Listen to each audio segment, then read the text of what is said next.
Hey, everybody, and welcome to another episode of the Ruby Rogues podcast. This week on our panel, we have Andrew Mason.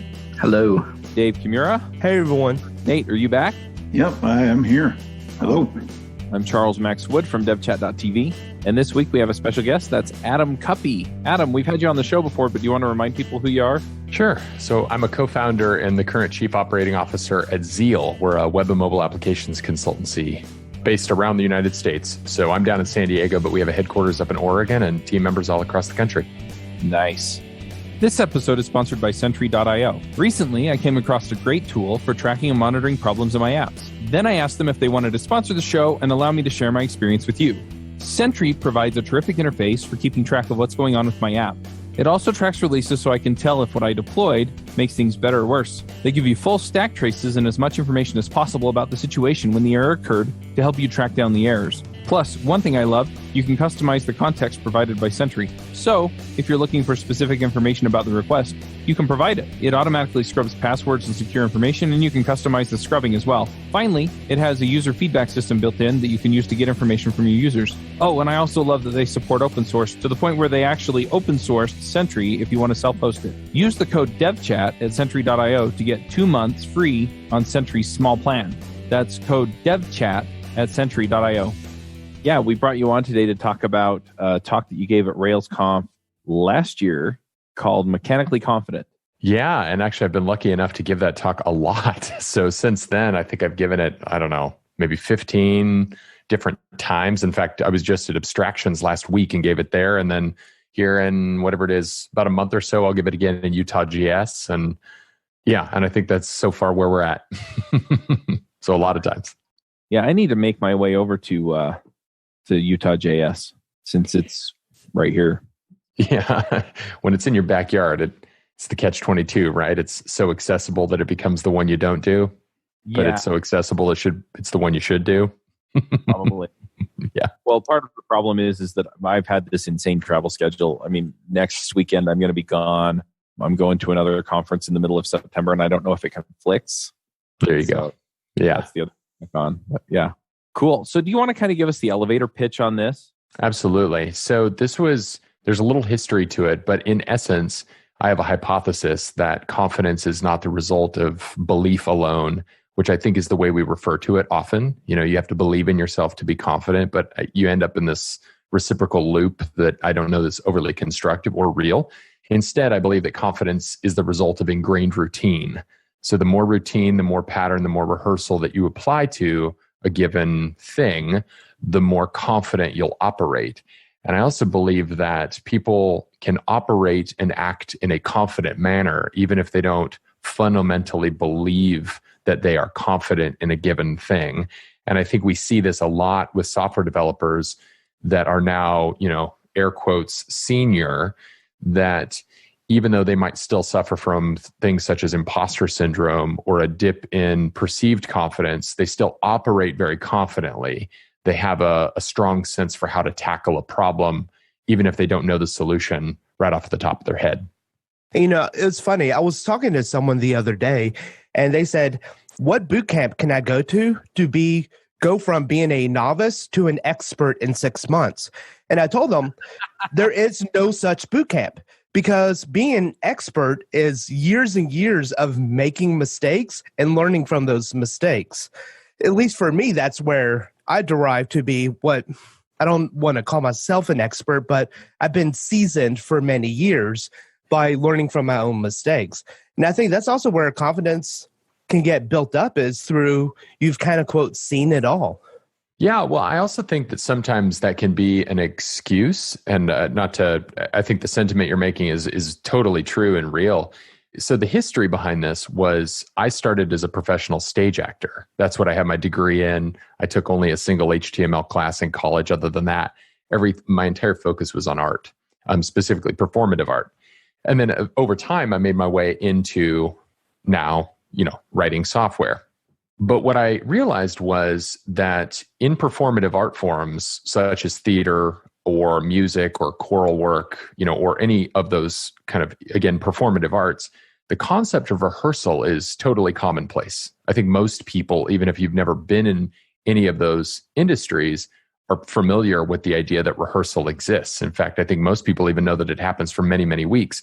Well, the point of rehearsal has only one real function, and that is to ingrain those objectives, ingrain that language, ingrain the movements into the body so that when you go on stage in front of an audience, that you're as physically prepared and that the response is as automated as possible, that you can step onto the stage even if you have butterflies in your stomach. And to a large extent, the mind and the body will just take over and do the routine that you've practiced over and over again. What I realized was that the concept of this is not shared in many other industries. In fact, most industries for that matter. And it's definitely not shared consciously in software development. However, what I discovered was that a lot of senior or experienced software developers, they had a routine. There was a thing that they were consistently doing. In fact, I'll ask this question because I always think this is a fun one. So of you, the panelists, and you listening or watching, if you have written software for, let's say, more than a year or 2 years, let's say even upwards of 5 years or more, how consistent or routined are you, verging on obsessive compulsive are you about placement of windows on the screen when you're writing code? I would venture to say that most of us are. And that was a commonality that I found, was that we would build these structures, these routines around the way in which we approached our work that created that consistency. It kind of lifted that cognitive load off the head. And so my theory was, can you make that happen more quickly? Like, is time corollary, or can you play with that so that you can truncate that timeline from being 10 years down to maybe 1 or 2, simply by having optimal experiences play a major role in how you do your work? And if so, be more quick at it. I totally fall in the bucket of establishing patterns and habits and things like that. Even my routine of, in the morning when I sit down, I've got my caffeinated beverage and I sit at the computer. I pop open all of my familiar tool chains, all the windows, and I've got it down to a science where I run Tmux and a utility called Zeal, and it just pops open the app, opens my editor, gives me all of the windows that I need to run my application and do my development. And without that, it's definitely a much slower start to the day. If I start that way, I'm in the zone pretty quick. Totally. I always find it funny whenever there's a change. We pair program a lot at Zeal, and we work with a lot of teams that do the same. And one of our kind of mantras is keep it simple. And part of that relates to just making it easy to onboard. But another factor of that is because if you maintain that simplicity, you're probably going to maintain a level of consistency as well.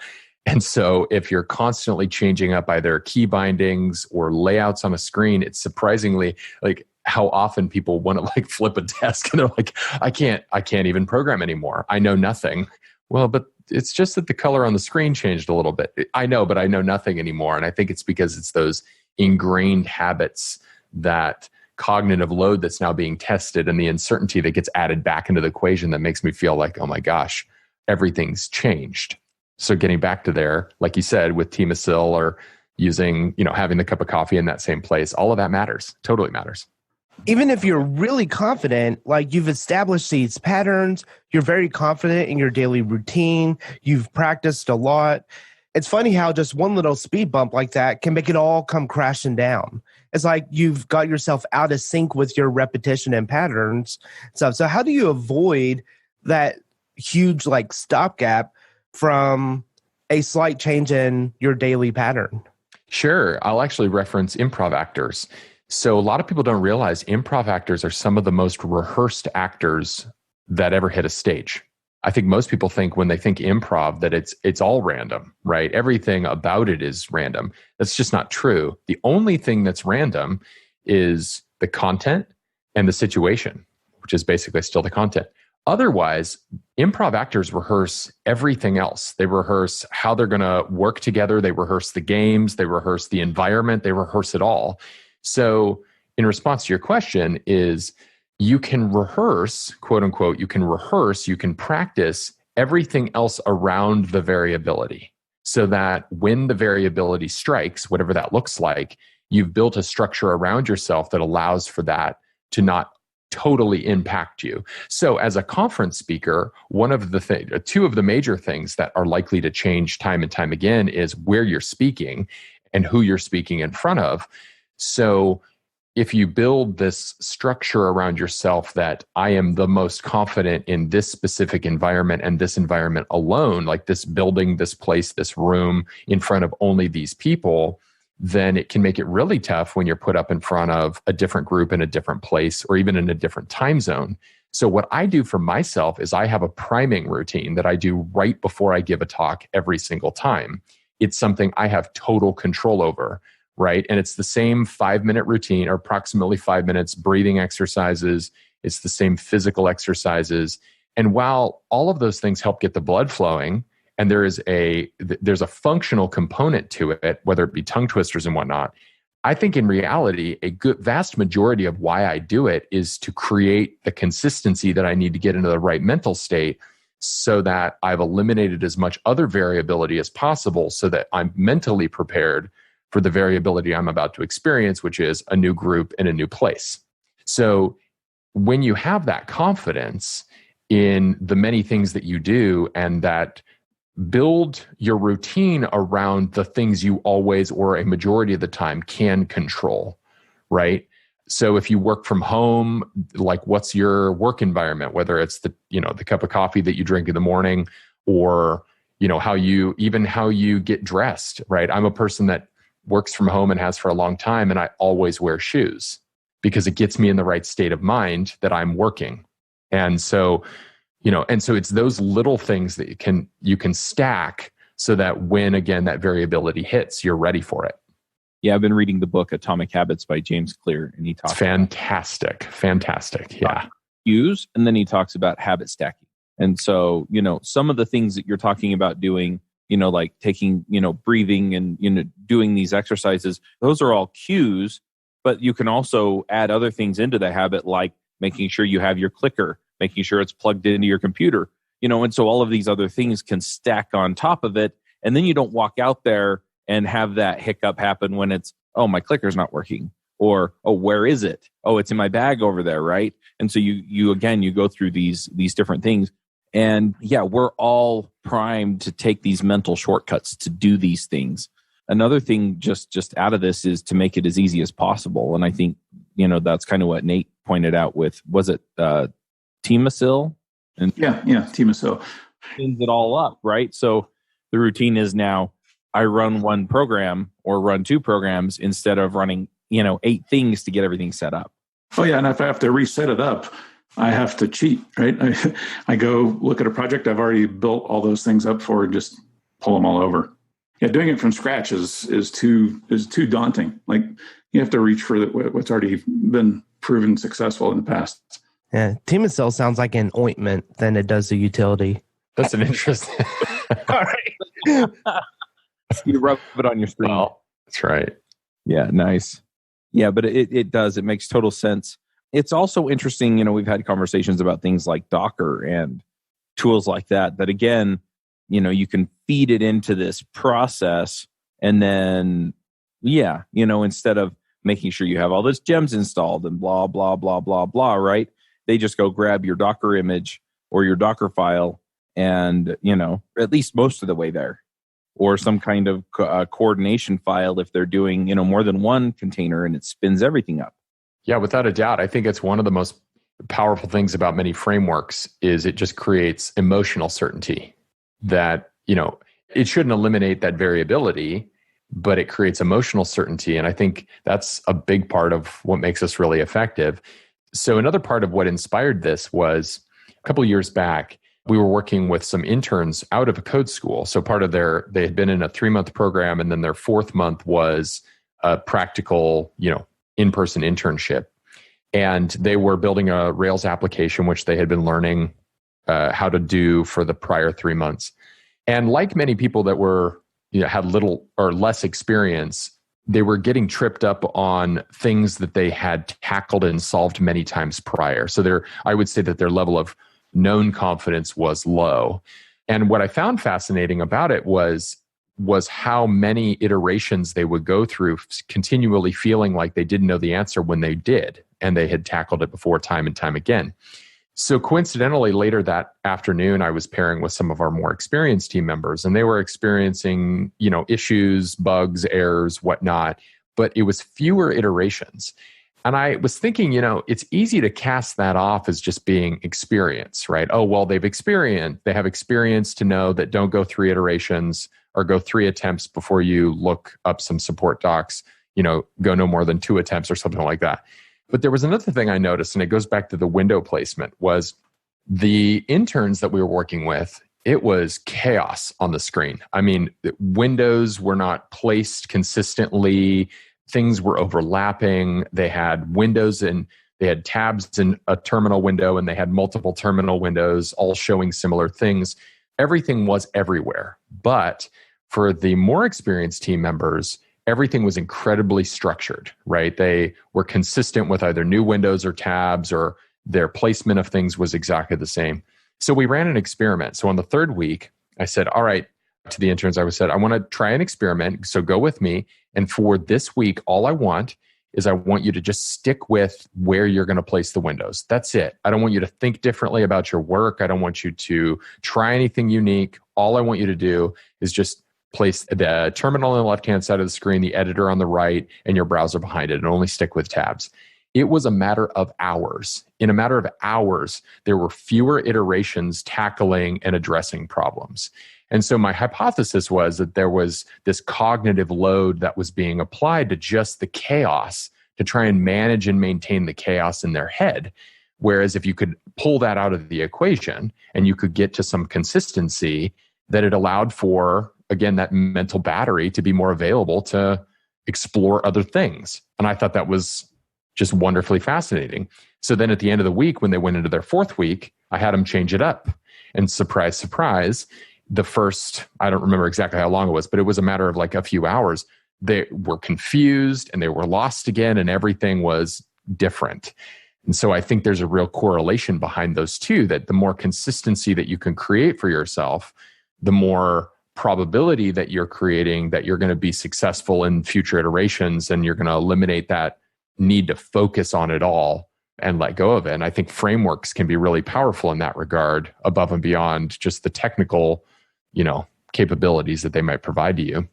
Yeah, it is interesting to see how closely this relates to frameworks and shared tooling. It brings to mind a Rails Conf keynote that was given by Yehuda Katz about the benefits of shared tooling. And I think DHH has talked about this as well, in terms of he frames it as cognitive compression, right? The more things like that we can take off the table, it's just an interesting analogy that you bring, kind of a perspective from the acting world.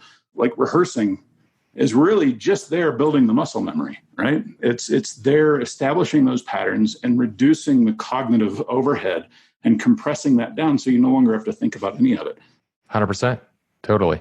Yeah, I find this interesting because I am a newer developer, but my entire everything is chaos. Like I'm not an organized person whatsoever. Like if you could see my room right now, you would be mortified.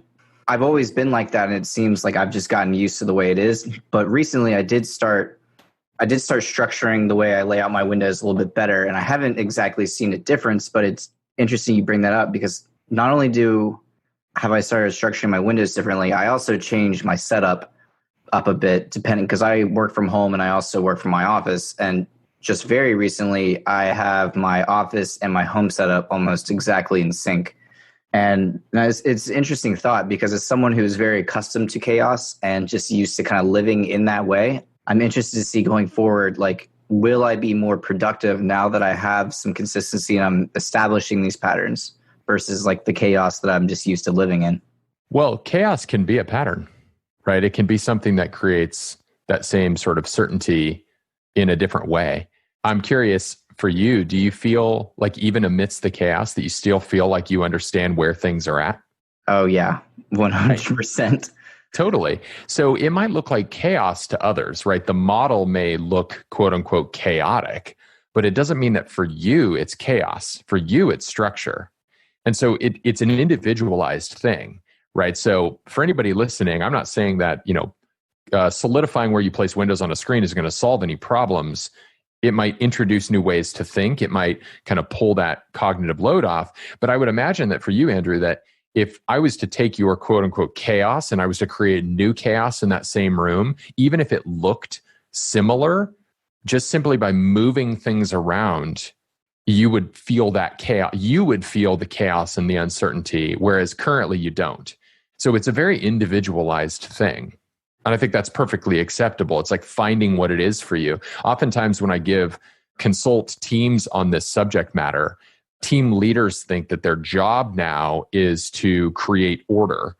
Well, no, that can help from the sake of bringing a team together so that there's consistency, but it doesn't mean that, creating a model that everyone follows is the answer to that question because it's so individualized. Yeah, I think that's an interesting way. I've never really thought about that before, but you brought to mind a memory of I came home from work one day and my girlfriend at the time had completely cleaned everything in my room, done all the laundry, put it all where it was supposed to be, nothing on the floor, like cleaned up the kitchen. And I was like, I have no idea where anything is now. I was like, I knew where that shirt was. It was over there in the corner of my room on the floor. Yeah, for sure.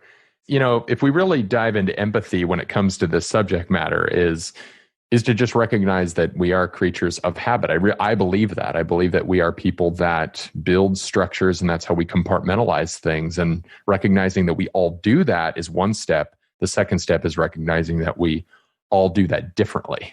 So I like the idea of helping build confidence, especially in new developers, people that are kind of entering and feeling the overwhelming sense of impostor syndrome. Part of it is from the tyranny of choice, right? There's just so many things available, so many learning resources, so many decisions to make, what programming language, what framework. Then once you've decided on one of those things, like what style you're going to use inside of it, all of those things. So I like the idea of establishing patterns and practices that essentially pull some of that cognitive load off to help them build confidence sooner. At what point does it become problematic where it becomes a false confidence? Like you've pulled some of that away and you've got this this kind of repetitive process you go through, and now you're starting to feel confident. At what point, because sometimes it's good to get kind of pushed off balance, right, and go back to that learning state. So when this approach become problematic? Yeah, so I think it differs radically based on the people and the team that are involved.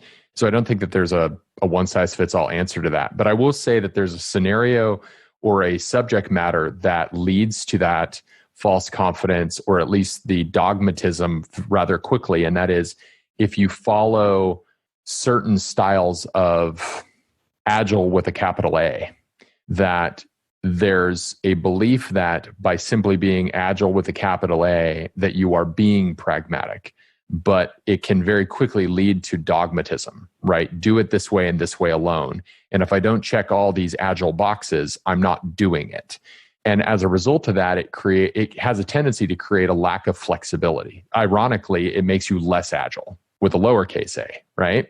And so I think those are areas in which if as a team, we find ourselves so required to follow a particular process or a way of thinking that we can't function without that and that we are fighting against that change so heavily that we lose that agile mindset or that agile sensibility, then that might be evidence or a smell that we want to start to think a little differently about the way in which we're thinking about solving problems on a regular basis.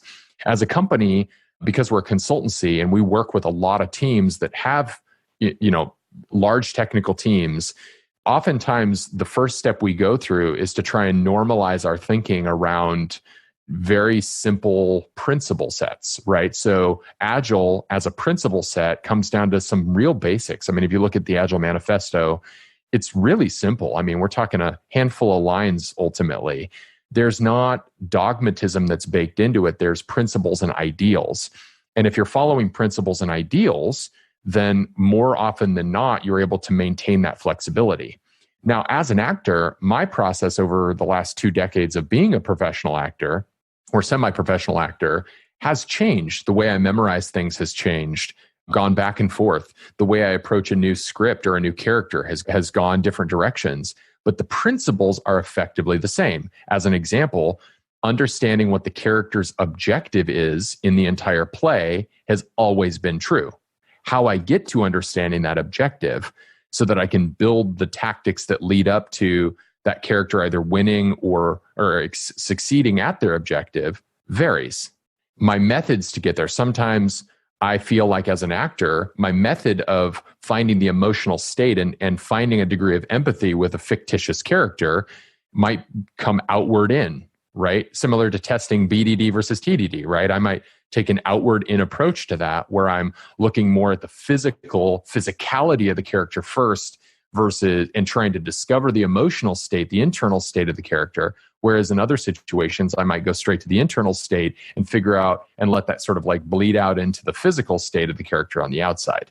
Those go back and forth. But again, the principle of understand the objective has always stayed true. So as a development team, we can do something very similar. And I think as team leaders, that's really our role as mentors and guides is, can we come down to the core level principles that are going to guide us on a regular and consistent basis? Don't make them complicated, make them very simple, and allow the team to evolve its process around that, whether it's agile or waterfall or a combination of the two. I don't know that it's as relevant as it is, yes, but does your team have principles that you're following to make your high level decision making? Yeah, I guess that's the underlying goal, right? Is always keep your eye on the principle, what the goal actually is. TDD in general, several years ago in the Ruby community, it became somewhat controversial, right? Because, and it's the same thing. It became somewhat dogmatic, where everybody said this is exactly how you have to do it. But in becoming dogmatic, you lose sight of the goal, and the goal is to produce software, like stable, functional software that benefits the user. And sometimes a strict TDD approach might not be the most efficient way to get there. I don't know. I think it's good. It's healthy to recognize when we're turning dogmatic. Yeah, or similarly, like you mentioned, Docker. Docker isn't a one-size-fits approach to every problem, nor is React, nor is Ruby, Rails, Elixir, any of them. But going back to those principles, like if you understand fundamentally our principle drives us towards containerization or drives us towards an object-oriented model versus a functional model. If we have principles that back that, then our decision-making can be variable. And that's cool. That's great. It allows us to be flexible as a team. And I think as experienced developers, we build that into our thinking anyway, right?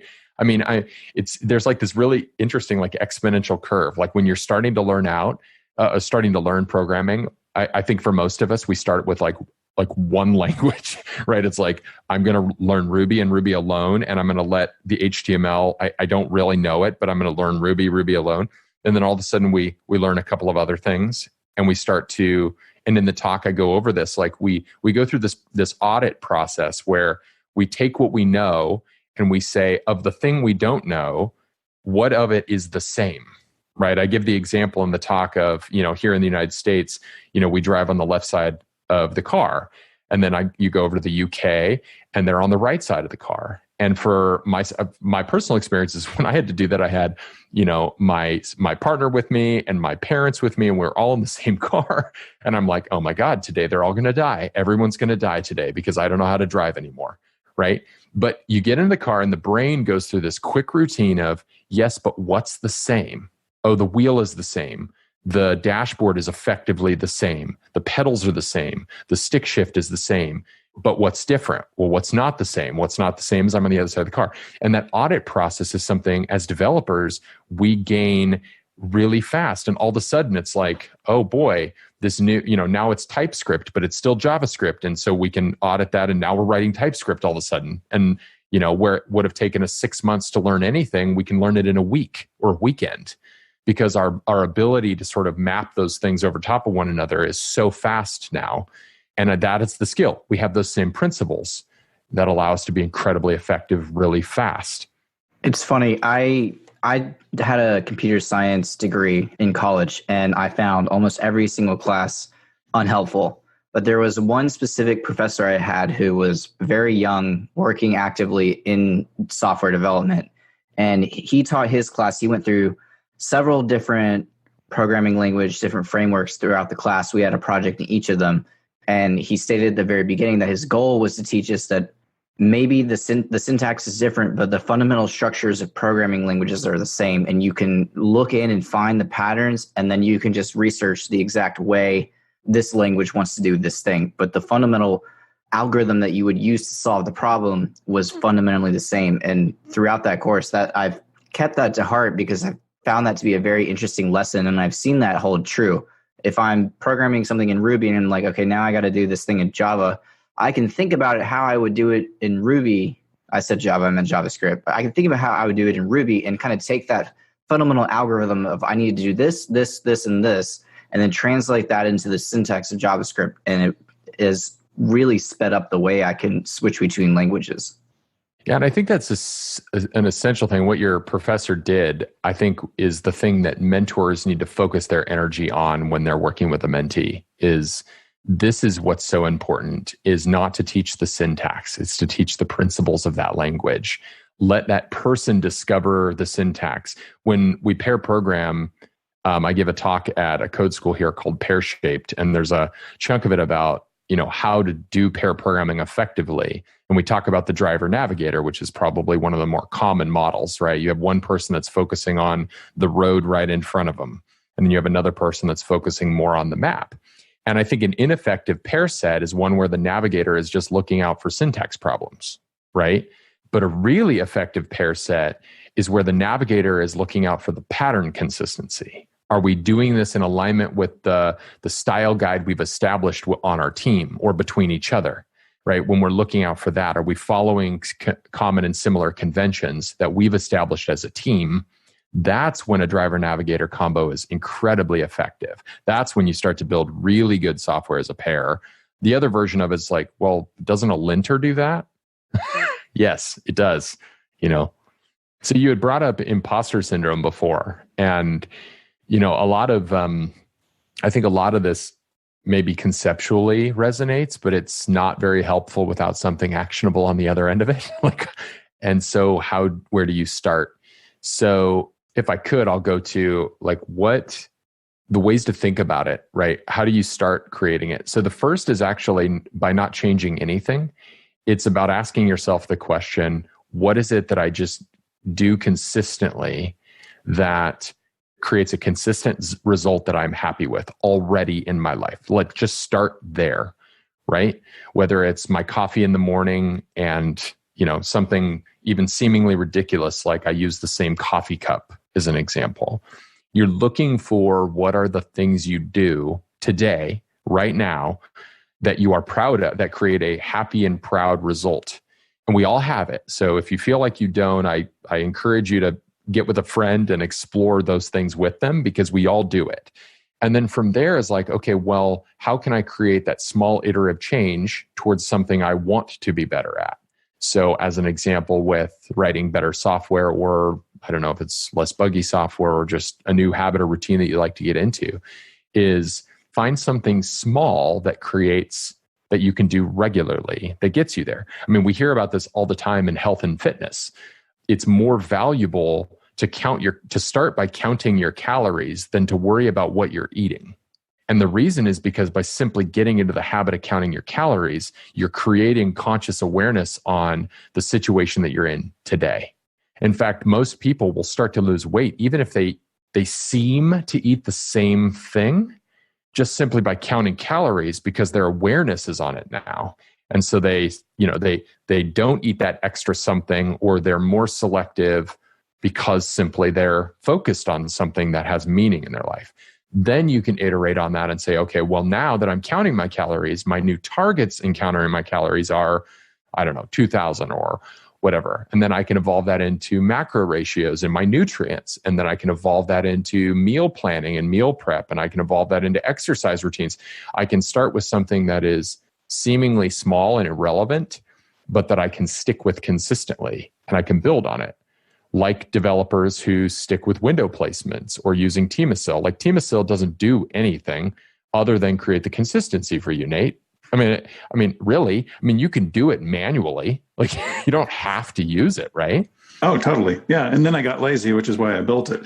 And I went down the Docker path too, but like just try the idea of like automating that aspect. So it's kind of mundane, right? Yeah. Hey folks, I want to tell you about a great system that I just found that has made my life a ton easier. That's Cloud 66. A lot of folks think that deploying is a pain.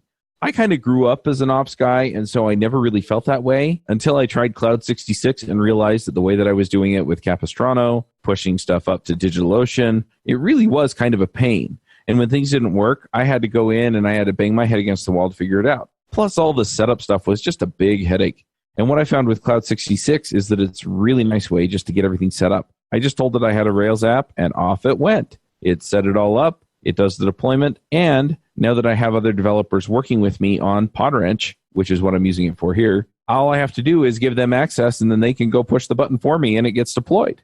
It's really nice. It's straightforward. It has all of my environment variables in it, so I didn't have to do any setup that way either. I just had to go in, put in my AWS credentials and a few other things that I was using for third-party apps, and it set it up and ran it. So if you're looking for a great solution for deployments, use the promo code RubyRogues. That's all one word, capital R, Ruby Rogues, for $66 off Cloud 66. This only works for new users, but man, it is awesome. So go check them out, cloud66.com. I captured a note when I watched your presentation at Rails Conf about visualization. Like athletes do this. I think you alluded to it with actors, and at least kind of putting if you're doing multiple characters or whatnot, putting the focus somewhere, and it calls to your mind, the character that you're doing at that time. But athletes do it in terms of visualizing their, championship win or whatever like that. Is that a tactic that new developers can use to build their confidence early on? Without a doubt, I think a person can use visualization in almost every category, especially those that they want to improve. And for those of you who aren't familiar with how I'm defining visualization, you may literally be closing your eyes and visualizing yourself successfully completing or finishing a thing. So when athletes visualize, oftentimes they'll literally almost go into a meditative state and visualize themselves crossing the finish line with that winning time, or that whatever that success metric looks like for them. Like they will truly visualize it. Actors do something very similar, or at least I as an actor do something very similar, which is I will try and visualize myself almost like, closing my eyes. Oftentimes I'll do it in front of a mirror, and I will try and imagine myself stepping out of my own body, turning around, looking back at myself as being this new character, right? So I will visualize what that looks like. And I can use that as kind of a self-reflective model that I can build off of. I think as developers, it's a little bit more abstract. Like what would you visualize, right? I'm visualizing writing that, having that successful passing test, or I'm visualize having that massive successful launch of my code that gets perfectly merged and, runs perfect every time. I think you can do that. But an area in which I think is a type of visualization that developers can absolutely do is when it comes to communicating with one another. I know that anxiety, like social anxiety, is felt by many of us. And a way to work that problem of feeling so anxious, communicating with somebody else, whether it's in a group, on a team, or with somebody like sitting next to you, is visualize the good intentions and visualize the positive response of that other person or those group of people. Right? Like just visualize yourself succeeding at properly communicating something. And a way to do that, I used to do this in the car. I still do this in the car, which is I will run the dialogue myself. I will play out the conversation and, in a successful way, and not in a realistic way, right? Not something that's like, oh, and then they stood up and they gave me a standing ovation for saying we could merge this today, nothing like that, but something where I visualize the positive intentions and the positive response of that other person. And so then when I go into that conversation or I go into that environment, I'm going into it with hope and positivity. And the byproduct is that the outside of my body will probably exude that positivity as well. I'm going to send, if you believe in that kind of the energetic nature of us as people, which I do, I think that my positivity is going to affect that other person in a constructive way, and we're going to have an even better conversation. And so, salary negotiations can be something you can visualize. Even, if you choose to move on and having that exit interview, or telling your boss that I'm moving on to the next job, or going into a great interview, just setting that intention and visualizing, I think can be super, super impactful for just about anyone. I think that's interesting because I do something similar, or I just kind of recently started. When I would encounter a problem, there's usually this one developer that almost always has the answer. So I started recently kind of playing out that conversation in my head, because I've gotten used to sort of the questions he will ask when I ask him a question. And it's gotten almost to the point where I can literally lay out the conversation in my head to the point where he just gives me the answer, even though it's myself. And funny enough, I literally just typed out the conversation one day and I sent it to him, and I was like, is this how this conversation would have gone? And he laughed. He was like, yeah, maybe, probably. He's like, but you got to the answer, so on your own. So I think that's an interesting concept, at least. I also try to play out conversations like, oh, I have to give this talk on stage, or I have to say this very important thing, this product manager, or I have to do this. And I try to do that in my head. But what I found is that even though however many times I rehearse it, as soon as I get on that stage, or as soon as I walk in that office, that's all gone. And I just start freeballing. So I don't know if you have any advice for, once you have that idea of the way you want that conversation to go, or the way you want that presentation to go, how do you make sure you stick with that? Are there any habits you can instill, or maybe, I don't know, just sticking with that, what you want to occur? Yeah, without knowing a lot of the detail, it sounds to me like you could benefit from practicing it more. Just practice it more than once or twice. Visualization is powerful, but athletes as an example, they don't visualize just once, right? They do it time and time and time and time and time and time and time again. The two most common questions I get as an actor is, how do you memorize all the lines? And do you ever get stage fright? And the way I tackle both is the same, and it's process. So memorizing lines comes down to rehearsal and routine. I've got to do it over and over and over and over and over and over and over again, to the point where I could play basketball or do something like wash the dishes or clean the house, and just the lines will come out of my mouth in order, in the right sequence, in the right way. It's got to be that routine. And the second one is stage fright. Is I feel it all the time, especially the first show, butterflies in the stomach. And I've done, hundreds of performances, 50, 60 shows. I don't know, a lot. And I feel it every time. But what I know is that because of the routine, because of the practice, the moment my foot steps onto the stage, that a huge majority of it's just going to take over, because I've done it so many times. It's like with this talk, I've given it, I should count it up, but it's a lot. I've given this talk more than any other talk. And at this point, I can walk in and give the talk, and there's a degree of it's just coming out. And what it also allows for is, it's not 100%, right? It's 80-ish percent, 90-ish percent, some arbitrary number. That last 10 to 20%, that's where the audience can sort of provide some feedback. I can take in that energy of the audience that's giving me, the inquisitive, that didn't make any sense, or, oh, I get it, and the head nods, and I can build on that as somebody, as a speaker on that stage. So back to your question, I'll say it again, it sounds to me like you just need to practice it more. Do that routine a lot more, so that it's so automatic that when you walk on that stage and give that talk or into that meeting, that to a large extent, it's just happening and you're just going with the flow. Now, there's another part of that, which is what it is that you're focusing on.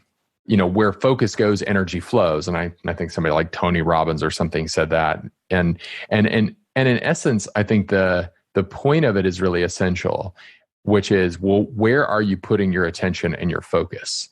For a lot of people that walk on a stage to give a talk, they're not focusing on the purpose of why they need to give that talk, right? They're focusing on, will this audience like me?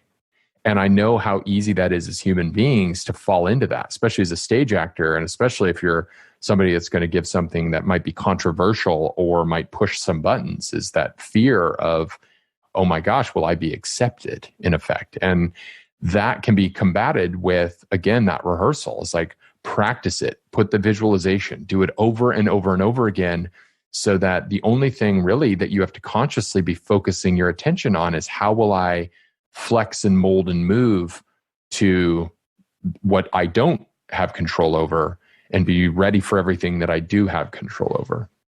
You know, Andrew, it's also kind of like if I were to give you directions to my house from the airport, I would be able to give you very clear, concise directions without much thought. I would be able to stick to the point and of the primary focus. You need to get to my house from the airport. But if you gave me your address, and if I just looked up on Google Maps where you live in relation to the airport, I'm going to be fumbling all over the place, not really given the correct details, sometimes the wrong details, given information that's not really imperative for this task. So, but in giving my own directions, I'm going to be able to just give it to you instantly off the top of my head because it's something that I'm very familiar with. It's something that I've done over and over, getting back to my house a lot. So I think that's also part of it, is that having the confidence in the subject matter that you're talking about or doing, but then also the repetition, which helps build the confidence, and then also clear communication to give the important details to keep the focus in mind without giving a lot of the extra fluff in the conversation. It's a great example, yeah. You're definitely right that I'm not much of a practicer. I never have been. I try to force it, but sometimes it's not always there. And the other thing I do a lot is I find myself, I try to think a lot farther in ahead than I probably should. And when I have caught myself stumbling, it's, I'm thinking like 2-3 points ahead of where I'm at right now. And then I start to realize oh God, I'm thinking super far ahead. And then that thought disrupts what I'm in the process of saying. Yeah. So something, I just finished a 2-person show, which I've had the honor of doing 5 2-person shows. So with a lot of dialogue, a lot of content, a lot of ups and down character arcs, right, that are happening. So kind of like a conference talk, it's like being 2 steps ahead can be dangerous because you're no, I need to be here in this moment. And I need to be cognizant of what's happening 2 steps from now for a multitude of reasons. What if my senior partner loses their place?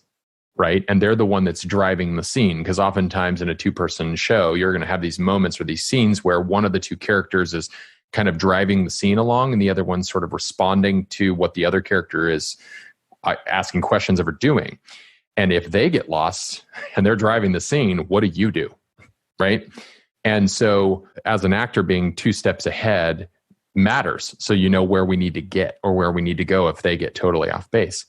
So a strategy that I will use is I will go through the entirety of a script, just like my talk, and I will write down on a page the high point journey of where all this needs to go. And I will practice that journey, like having said dialogue in a script, right? Okay, so the first thing that happens is the character comes in and we talk about the sandwich. And the second thing we talk about is, the problem at home and doing the laundry. And then we talk about that, right? And I will rehearse that time and time again. So it becomes automatic. So again, my brain and my mind will start to let go of some of those bits and pieces and be able to move on. Back to navigation. So an example is, I think we do this already when we're navigating, right?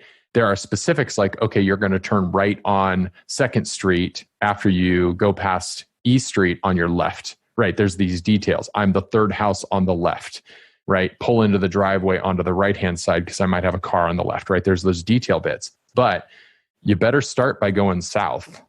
Would be a pretty important starting point, right? If you start going north, the details won't matter.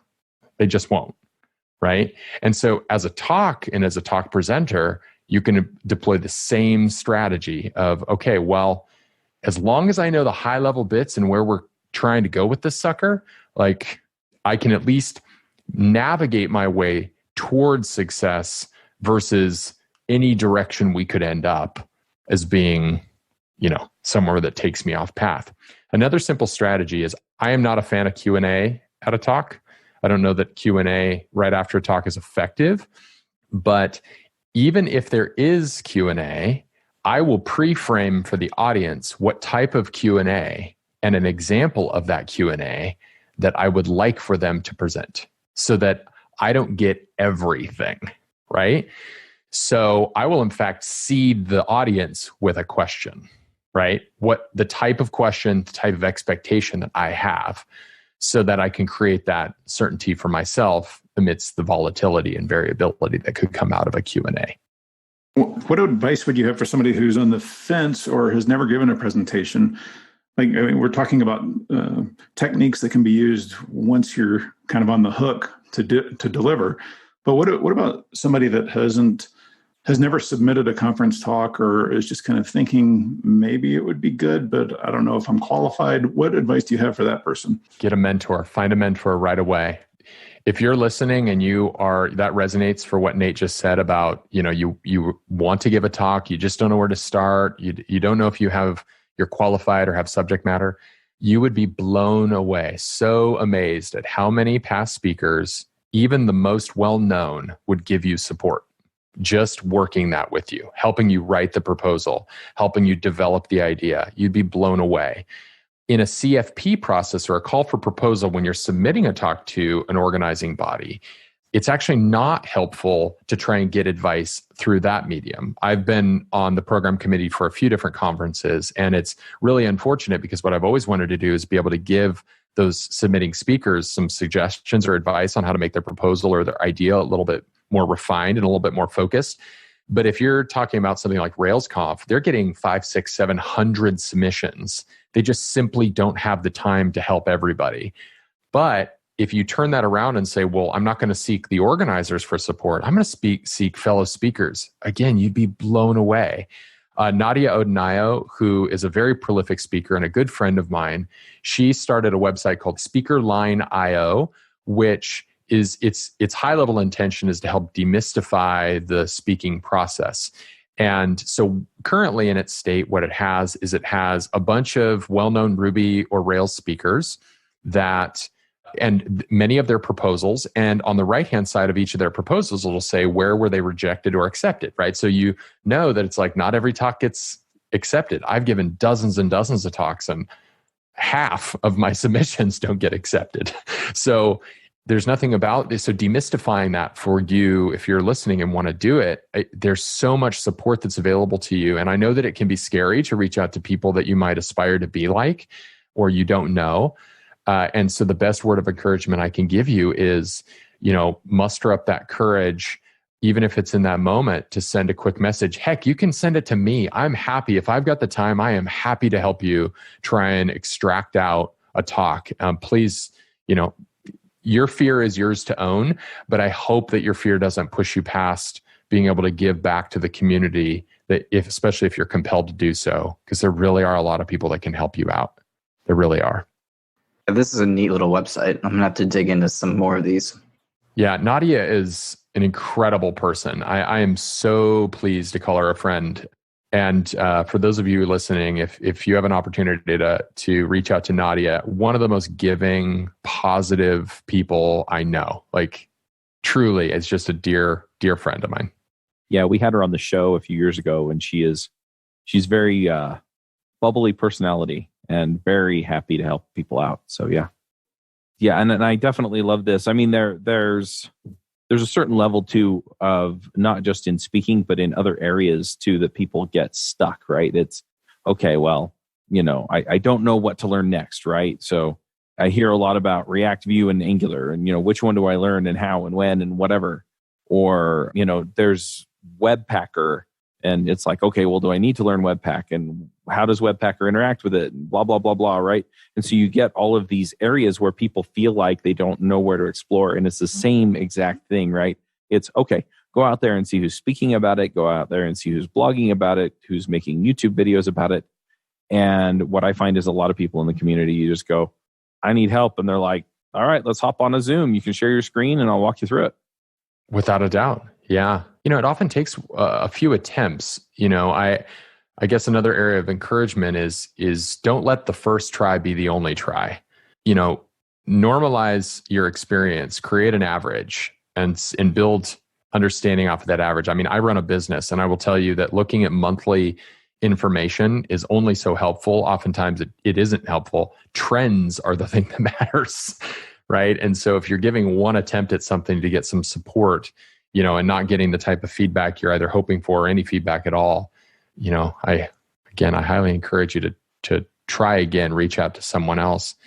And also there are certain individuals, let's say Dan Abramoff of React, or Sarah May of the Rails community, and as far as speaking, that probably get reached out to a lot. Now, that's not to say that they won't provide support, but also to remember that there are thousands and thousands of other people that can provide a lot of, support and insight. Even people who are, have only a handful of time more than you at a given thing. Sometimes they're the best because it's so recent to them. They don't have that stacked, terminology or presumptive knowledge. They're not far from where you were, but moments prior, and you can reach out to them and get real insight from them as well. Yeah, I'll also just add in that if you have the opportunity to either work with somebody who's in one of these positions you just talked about, because then a lot of times you're co-located with them, or going to the users group and finding somebody who's proficient with it. And a lot of times you can just get up in the meeting and say, hey, I'm a little bit lost on whatever it is you're trying to learn, or I'm trying to submit talks to conferences and they're not getting accepted. Is anyone here, can anyone here help me? And a lot of times people will come out of the woodwork there. And they're people that aren't out there in the public and aren't getting all of these requests. And they have a little bit more time and availability to sit down with you. Yeah, totally true. All right. Well, anything else we should jump on or discuss here? Are there any points from your talk that we didn't go over? Well, there's one element, Nate, you had asked how has this evolved? Because, this is referencing the talk I gave over a year ago at Rails Conf in 2018. And, and it's evolved quite a bit. One of the things I realized coming out of those first iterations of the talk that was missing was how can you expedite that experience timeline? And an example that I use, or an exercise that I use in the recent iterations of the talk, and I encourage anybody to check it out online, is, or if you're going to see the talk at Utah.js, don't check it out online. Or if you're going to see a version of it, don't, so that you can be surprised by this too. But effectively what it starts with is it starts with 3 symbols on a screen, so the random shapes on a screen. And I tell the group, these 3 symbols represent 3 digits. What 3 digits do they represent? And they don't have any direct meaning, right? And so you're guessing and you're like, 4, 2, 9, whatever it happens to be. And then I say, okay, let me give you a key. I'm going to show you 1 through 9, what symbol represents each digit 1 through 9. And so I put that on the screen, listed 1 through 9. And go, okay, are you ready? And then I go back and say, okay, so you've now got them in your head what the 3 are. And then I go back to 3 different symbols. And it's like, okay, what are these ones? It's like, I haven't been paying attention. So I'm not going to reveal the hook in it, but I will say that the point of the exercise, and there's a culminating event that illustrates that perspective is essential. If you want to expedite learning, if you want to make it happen more quickly and adoption more quickly, giving the why behind why something exists matters substantially more than just the key to the equation. And I think that for many teams, we, like this presumptive knowledge I was mentioning before, we presume that new members on a team, whether they're have less experience or they're just truly new members, that the uptick will be faster for them. And that while that may or may not be true, you can force that, and force that by providing an explanation as to why did we choose Ruby instead of something else? Why are we following a TDD model? Why are we using RSpec versus test unit or some other, or mini test or something along those lines? Why did we do this in React? Why did we not? Why did we build this feature this way? Why did we adopt these patterns and styles? Like, why did we do that? That gives context that allows for all the documentation that will surround that context to be much easier to take in. A lot of teams will throw documentation and say, this is your learning guide, right? This should give you all your answers. And while it might give you a majority of the answers, it's reliant on that individual piecing together what it all means and why those decisions were made in the first place. But if you start with that, perspective and that why, the uptick is so much faster, regardless of your experience level. It can be so much faster. Yeah, I definitely have seen that play out in organizations where if you have the older employee that is still there and they haven't left the company, they can provide so much context that can ramp the team up like 10x faster than they would if they had to stumble through on their own. Yeah, absolutely. That I think is the sign of a real senior or lead level developer, is one who can really support those by giving them a lot of context and a lot of perspective on why one thing over the other. Yeah, and even why certain decisions they thought were good at the time turned out not to be good, but now you get to live with it. Mm-hmm. Yeah, without a doubt. Cool. One of the biggest pain points that I find as I talk to people about software is deployment. It's really interesting to have the conversations with people where it's, I don't want to deal with Docker. I don't want to deal with Kubernetes. I don't want to deal with setting up servers. I don't, all of these different things. And in a lot of ways, DevOps has gotten a lot easier. And in a lot of ways, DevOps has also kind of embraced a certain amount of culture around applications, the way we build them, the way we deploy them. And I've really felt for a long time that developers need to have the conversations with DevOps or adopt some form of DevOps so that they can take control of what they're doing and really understand when things go to production, what's going on, so that they can help debug the issues and fix the issues and find the issues when they go wrong and help streamline things and make things better and slicker and easier so that they'll more generally go right. So we started a podcast called Adventures in DevOps. And I pulled in one of the hosts from one of my favorite DevOps shows, Nell Shamrell Harrington from the Food Fight show. And we got things rolling there. And so this is more or less a continuation of the Food Fight show where we're talking about the things that go into DevOps. So if you're struggling with any of these operational type things, then definitely check out Adventures in DevOps. And you can find it at adventuresindevopspodcast.com. All right, well, let's go ahead and do some picks. Dave, do you want to start us off with picks? Yeah, sure. So one tool that I use in my woodshop more than anything recently is my belt sander. It was perhaps one of my cheaper tools, but it is one that I love so much, and I use it for everything. I even had one time I was trying to fit a keyboard in my rack server, and it was just a little bit too wide. So I just used that belt sander and just grinded away the edges of the keyboard to make it fit snugly in there. So they are super awesome. And my second pick is it's going to be Pingverse, which is a new product that I just launched the other day, and it's for simple uptime monitoring. And that's at pingverse.com. Nice. Andrew, what are your picks? So I just want to mention that I don't usually say who I work for on air, because when I inevitably say something really, really dumb, I don't want it to reflect negatively on that company. But my company is hiring Rails developers. So if you're interested or looking for a new job, you can reach out to me on Twitter. And my handle is Andrew M. Codes. And I'll make sure it's in the show notes. Awesome. Yeah, we had a panelist on Adventures in Angular who worked for the Walt Disney Corporation. He works somewhere else now. He works for Microsoft now. But yeah, we would talk about Walt Disney Company all the way up until we started the show. And then we would just be like, John's company. But yeah, so definitely understand that, because he didn't want to represent their views or his views as their views. So yeah, totally get that. And Nate, do you have some picks for us? Yeah, I do. Let me pull over to my notes here. So one is a book that I read that seems very relevant to our conversation today, and it's called Talent is Overrated.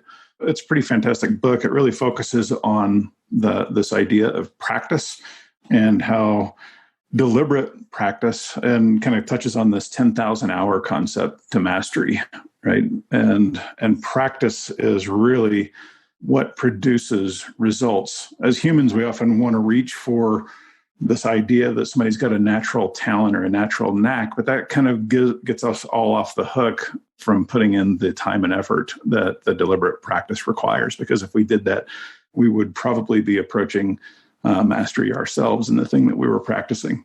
So it's a pretty fantastic book. I've got another one here as well, and that is the keynote from Yehuda Katz. I'm pretty sure it was from Rails Conf in 2014, where he talks about shared tooling and the benefits of a community kind of converging on and using shared tooling to essentially gain the benefits of this cognitive compression so that it makes it more welcoming to beginners and just makes it more productive for everyone involved. And those are mine. Awesome. I'm going to jump in with a few picks. One thing that I've been playing with lately is Algolia, and that's at algolia.com. It is essentially a search platform for websites. If you have documentation for your open source project, then you can actually use their doc search project for free, and it'll index the documentation, and then you can just embed the search in there. devchat.tv is not an open source. It's not a website for an open source project. So, we don't qualify for that. But people have been asking me for some form of search on the devchat.tv website. So I've been playing with it, and they have an open source version of doc search. So you can actually just fire it up in Docker. You give it the API keys for your index, and then it'll shove all the stuff in there. So I've actually got it running right now on my machine as we talk and record. And I'm pretty excited for some of the possibilities here. So I'm going to pick that. And then a few other things. Over the next few weeks, I'm going to be at a few conferences, and I'm probably going to start putting up events where it's like, hey, come meet me at whatever. And so I'll just throw a few of those out. The first one is it's RxJS Live. I always want to say NGRX because anyway, it's all RX, which is the reactive observables in JavaScript. It's the main library for that. And NGRX is basically that for Angular. And so I've had conversations and they get crossed in my head. But it's RxJS Live. It's basically the successor to Promises, but they're way more powerful. Think enumerable with data streaming in, and you kind of get the idea if you're a Rubyist and you've been dealing with enumerable for a while. So yeah, just putting that out there. It's going to be in Las Vegas, September 5th and 6th. I believe this comes out the Tuesday before. There are probably still going to be tickets because it's a rather new conference. And what I find is the first year of a conference, they just don't sell out. So definitely check that out. And if you can make it out, that would be awesome. And then I'm also going to be at the GitLab Commit conference. It's one day. It's Tuesday, the 15th of September, I want to say, in Brooklyn. They're also doing one in London in October, but I'm not going to make it to that one. So check that one out as well. And then I'm looking at an AI conference at the end of September. And so if I get out to that one, then I will let you all know. But yeah, I'm going to pick those and pick Algolia. So yeah, those are my picks. Adam, do you have some picks for us? I do. So first is a book that's related to marketing that if you've not heard of it, it hits the nail on the head. Before I was in software development, I was in creative direction for a company. And it's Seth Godin's This Is Marketing. What's really quite incredible about it, if you haven't brought this up before, was it focuses heavily on bringing value to a small audience that sees great value in you solving a problem. And I think even if you're not in business or entrepreneurship, the lessons that he outlines in here can apply to just day-to-day life, either with your partner or at work. Like just thinking about how do we deliver a lot of value to the people around us and the reciprocal nature of that. So again, Seth Godin's This Is Marketing, subtitle, You Can't Be Seen Until You Learn to See. So this was really good. And then I want to promote actually our podcast as well. So I run a podcast called Interestings at our team at Zeal. And we explore the interesting side of tech, but more importantly, everything else that's around it. So it was originally started by our engineering team as a way to speak with people who had either published articles or had presented, new creative and ingenious ways to think about various topics, whether it's new frameworks or even just very niche technologies. And we had been running it for a couple of years. And then at the end of this last year, we decided to put it on hiatus, I think because it was getting kind of random and looking at, well, what and how could we focus it? So we decided to focus this coming season on personal development and topics around that personal development and personal growth and all the very niche ideas around it.